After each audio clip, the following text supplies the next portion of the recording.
Hi, welcome back to Stuck in a Truck. My name's Steve Greenhalgh.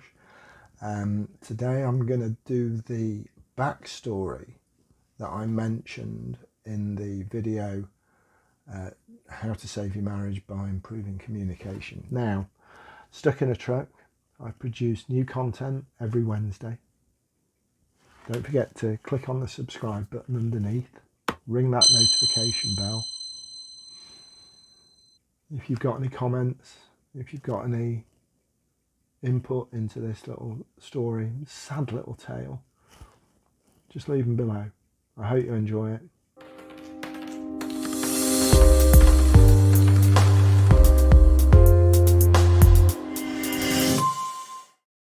This is something I've buried for a very, very long time. In my younger years, I was a very successful hotelier. Worked for Vere Hotels, worked in 4 or 5-star hotels for a good few years, had a good reputation, was really good at my job. I love working with people, both customers and staff. I worked abroad, worked in Papua New Guinea for Coral Sea Hotels, had a fabulous time there. When we came home from there, we were going to go and do another overseas contract, but things didn't quite work out that way. And when me and Judi got married, we were working in a Manchester city centre hotel, and just off spec I applied for a job in the caterer to be a GM in the Lake District. My parents had always enjoyed the Lake District, we enjoyed walking, and it seemed like a good gig. And when I went for the interview, I mentioned that in one of the hotels in PNG, we actually used a forklift to load the beer fridges because we used to get through so much. And apparently that was one of the reasons they offered me the job, because it had a massive public bar and a huge public bar turnover at bank holidays. But I'm not a publican, and I just wanted a job with a flat, with a car, and this job turned into that. And I was trying to make a 2.5-star coaching pub into, and I was applying 5-star rules to it, and it didn't work, and I wasn't very successful, and we didn't do very well, and it was a bit of a disaster. And after 12 months for our first wedding anniversary, and bear in mind we're newly married, very young, didn't really have a clue. Judi had been in the hotel and hated it. She went and got a job at a proper hotel. So we were struggling. And on our first wedding anniversary, I booked us out for one night to go away. And the guy who owned it said, I'll be in for a meal on Saturday night. I said, that's fine. My assistant will be in, the restaurant manager will be in, head chef's in. But unfortunately, first wedding anniversary, we're away for that night, and I booked it out. And I got it, no, if I'm having dinner, you will be in the hotel. And I said, well, yeah, if you come Friday night, I'll be here. If you come Sunday night, I'll be here. But Saturday night, I'm away, and it's been booked for a while. I don't think you understand. Come and see me. So jumped in my car, drove to the hotel where the managing director's office was. And he said, you will be there on Saturday night. I said, no, I won't. He said, do you want this job? And I said, if it means I've got to be there Saturday night, no. And I got my keys with me, and I said, look, there's the keys. I'll go and empty the flat and we'll be gone. Get somebody in, whatever, but if you feel like that. He said, yeah, I'll send somebody down to take over, you hand over, and we owe you 3 months notice, we'll pay you that, and you just get gone. So that was that, bang, boom. So we bought a house up in Cumbria, and we did a 24-hour flip. We moved all our stuff, moved everything, got the old car out, rescued that, rescued the piano, moved everything up in under 12 hours, handed over to Andrew, who's a decent bloke, very embarrassed. And so we moved into our little house with our 2 big woofly dogs up in Shap in Cumbria, and we were happy. We were away from it. We were out of it. Because I'd been working, you know what it's like, 16, 17-hour days, 7 days a week, half a day here, half a day there, nothing. No way to live, but if you want to succeed, that's the gig. We'd had a couple of stock issues that I was homing in on, shortages of wines and stuff like that, and I was getting to the bottom of it. But nothing major, no catastrophes. So we're sitting there, I'm looking for alternative work, looking for anything I can do hotel-wise, and one evening we're sitting there, there's a knock on the door. Go to the door, two coppers that I used to drink with in the pub that I'd just been managing are there, and they said, can we have a word? I said, yeah, come in. And they arrested me. And they put me in the car and they took me down to Kendal police station. And they took my shoelaces, my belt, my cigarettes, my lighter, anything, everything off me. And they put me in a cell. And they left me out there for 6 hours. And I'm thinking, what the fuck's going on here?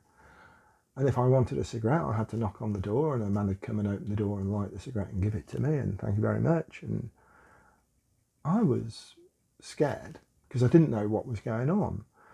And then I was interviewed, and they said, what about this money? What about that money? And they said, the hotel are very upset. There's a lot of stuff missing and blah, blah, blah, blah, blah. I said no. And I was able to account for everything.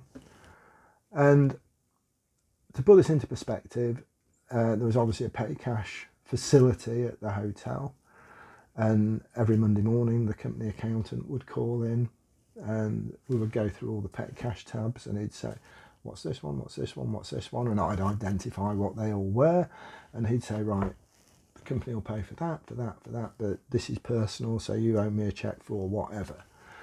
And it worked. And there was no intent, there was no dishonesty or anything. And the policeman had been going through all these tens of thousands of pieces of stock missing and everything else. And then and I had not asked for a solicitor to be present because I hadn't done anything wrong.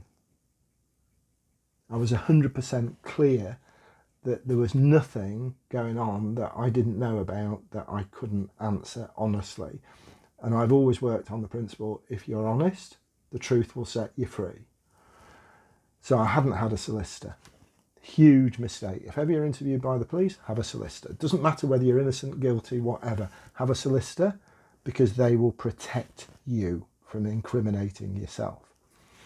So been interviewed for about an hour and a half, and they brought a couple of petty cash slips out. One was for a couple of chef's knives, and one was for a big wooden chopping board. And they said, what are these? I said, one of those chef's knives was a birthday present for the head chef. The other one was for me, and the chopping board is my personal one.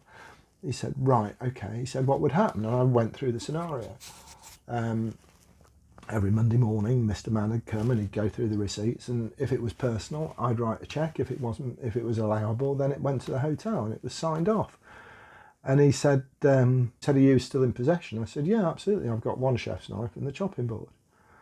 He said, will you write to the company and let them know that you owe them the money? I said, they owe me 3 months' money.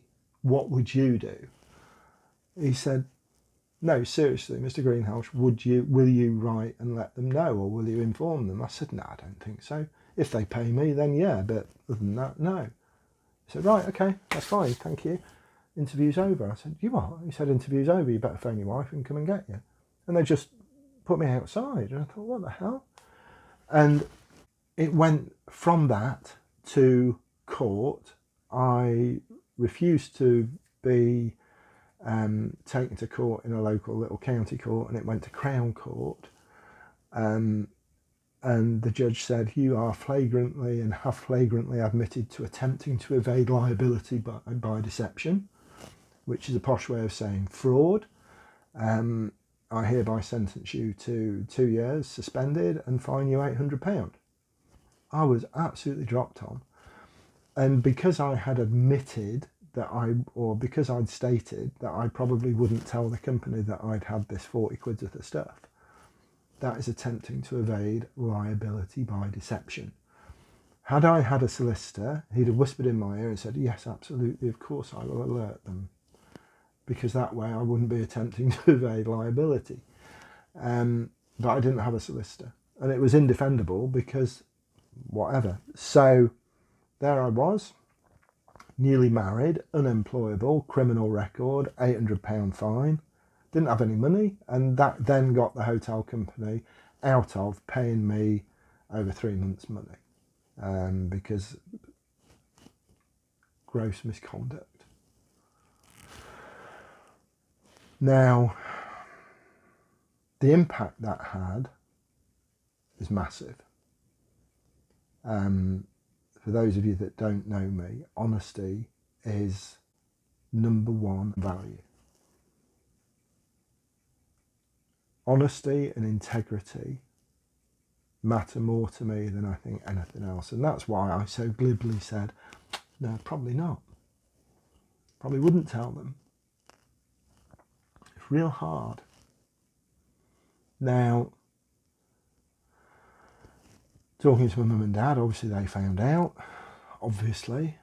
To put that into perspective, I remember my dad, we'd gone on a trip to Hong Kong, and he came out the Hilton, the Hong Kong Hilton, and he saw an envelope on the floor, and it had over the equivalent in Hong Kong yen, and I don't know what the number was, but it was the equivalent to £100,000 sterling, whatever the amount was. And my dad looked at it, and that, can you imagine that? I'm going back, I was 7, so that's going back 53 years, how much that would be worth now. It's close to £1 million in real terms. And he just turned on his heel, walked in, asked to see the GM, and said, look, I've just found this on the pavement outside. I'm sure somebody will be wanting to find it. And he gave him his name and address. And the bloke, and that, my dad couldn't have put that in his pocket and walked on. It was not possible for him to do that. And you are you become, the apple doesn't fall far from the tree. And with those sorts of standards, I couldn't be anything other than honest. So for my dad, devastation. How could his son be a criminal? And it didn't spoil the relationship, but there was always that sort of, oh, poor Stephen, oh dear, fancy having, oh dear, your reputation, oh dear, unconscionable. And of course I always thought that, and this ties it into that video from 3 weeks ago, me and Judi never really talked about it. And she kind of knew the background, and she knew what I'd said and all the rest of it. But I just assumed that, because it really fucked us. Can you imagine? I couldn't get a job in all those years of work, of being a licensee. Just gone. I ended up labouring just to pay some bills. Anyway, there's no point being sad. It is what it is, and we've come out of it, and look where we are, and 4 great children and all the rest of it. But it put a real strain on us, and we've worked it out, but it's always been that sort of subject that you never talk about. And it was only when we were in the Lake District for Tom's birthday a month ago, and we went past the hotel in Bowness, and she came out with, God, they knew what they were doing.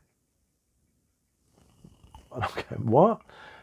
They knew what they were doing. They really did. If we'd have been able to have a full and frank discussion at the time, maybe we couldn't, maybe we were too young, maybe we were too upset, and it was all too raw, and it just needed time. And I'm not saying go force these things. I think time is really important in coming to the healing part of life. But yeah, it was tough. Okay, real tough. So that's my deep, dark secret. Not very secret anymore, is it? So, hey, it's all good. Hope you get something out of it. Okay? You take care. I will speak to you next week. Look after yourselves. Bye-bye.